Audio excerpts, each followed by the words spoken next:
எல்லாருக்கும் வணக்கங்க. இது உங்கள் சமையல்காரர் பொண்ணுங்க. இன்றைக்கி நான் செய்ய போகிறது கொங்கு நாடு ஸ்பெஷல் அரிசி பருப்பு சாதம். ரொம்ப டேஸ்ட்டாக இருக்கும், ஈஸியாக செஞ்சிடலாம். இது எப்படி செய்யலான்னு வாங்க பார்க்கலாம்.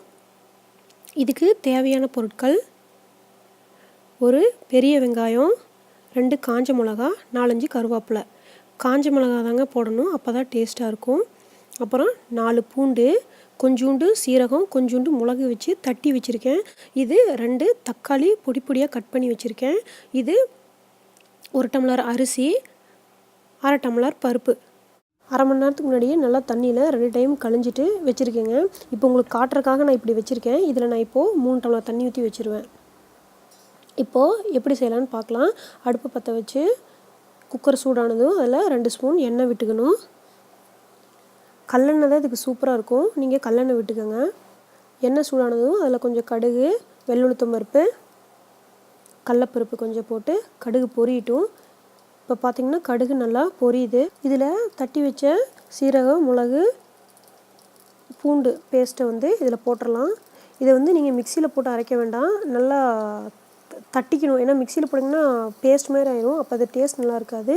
நல்லா நசுக்கி விட்டு போட்டால் தான் நல்லாயிருக்கும். அப்படி சப்போஸ் மிக்சியில் போடுற மாதிரி இருந்தால் பல்ஸில் போட்டுக்கோங்க. இப்போது இது நல்லா வணங்கிருச்சு. இதில் வெங்காயம், வரமிளகா, கருவேப்பிலை போடணும். வரமிளகா தாங்க நல்லாயிருக்கும் பச்சை மிளகாயை விட. இப்போது 2 வெட்டி வச்ச தக்காளியை உள்ளே போட்டு நல்லா வணக்கிறேன்.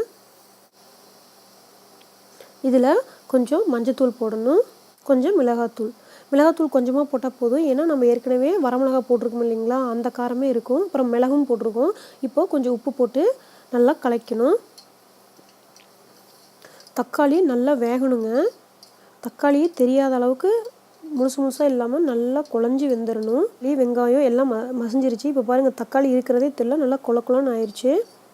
இப்போ இதில் நம்ம ஊற வச்ச அரிசி அந்த தண்ணியோடு ஊற்றிடணும். இது பார்த்துட்டிங்கன்னா 1 டம்ளர் அரிசி, 1/2 டம்ளர் பருப்பு, மொத்தம் 1.5 டம்ளர். அதுக்கு எப்பவும் போல் தான் 1 டம்ளர் அரிசிக்கு 2 டம்ளர் தண்ணி கணக்கில் இப்போ 1.5 டம்ளர் கணக்காகுது இல்லைங்களா. இதுக்கு 3 டம்ளர் தண்ணி ஊற்றிடணும். இது நல்லா கொதிக்கட்டுங்க. கொதிச்சதுக்கப்புறம் குக்கரை மூடலாம். இப்போ பாருங்கள், நல்லா கொதிச்சிருச்சு. இதில் கொஞ்சம் கொத்தமல்லி தழை தூவிட்டு குக்கரை மூடி போட்டு 5 விசில் விட்டுற வேண்டியதான். ரொம்ப ஹையில் வைக்கக்கூடாதுங்க, அடுப்பை ஒரு மீடியமில் வைக்கணும். இன்னும் ரொம்ப ஹையில் வச்சிங்கன்னா கீழே அடி பிடிச்சி தீஞ்சிரும்.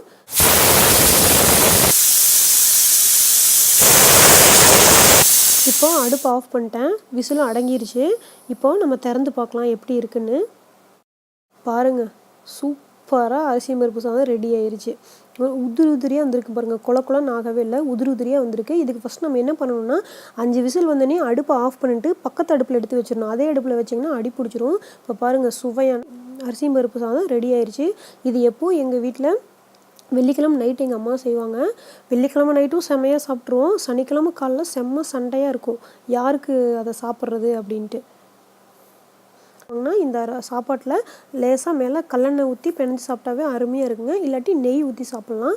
இந்த 2 இல்லாட்டி கொஞ்சம் தயிர் வச்சு சைடிஷாக வச்சு சாப்பிட்டிங்கன்னா சூப்பராக இருக்கும். இது எங்கள் கொங்கு நாட்டோட உணவு, செம்மையாக இருக்கும். நீங்களும் இதை செஞ்சு சாப்பிட்டு பாருங்கள், ஈஸியாக ரெடி பண்ணிடலாம். இந்த வீடியோ உங்களுக்கு பிடிச்சிருந்துச்சுன்னா லைக் பண்ணுங்கள், கமெண்ட் பண்ணுங்கள், சேனலை சப்ஸ்கிரைப் பண்ணுங்கள். தேங்க்யூ.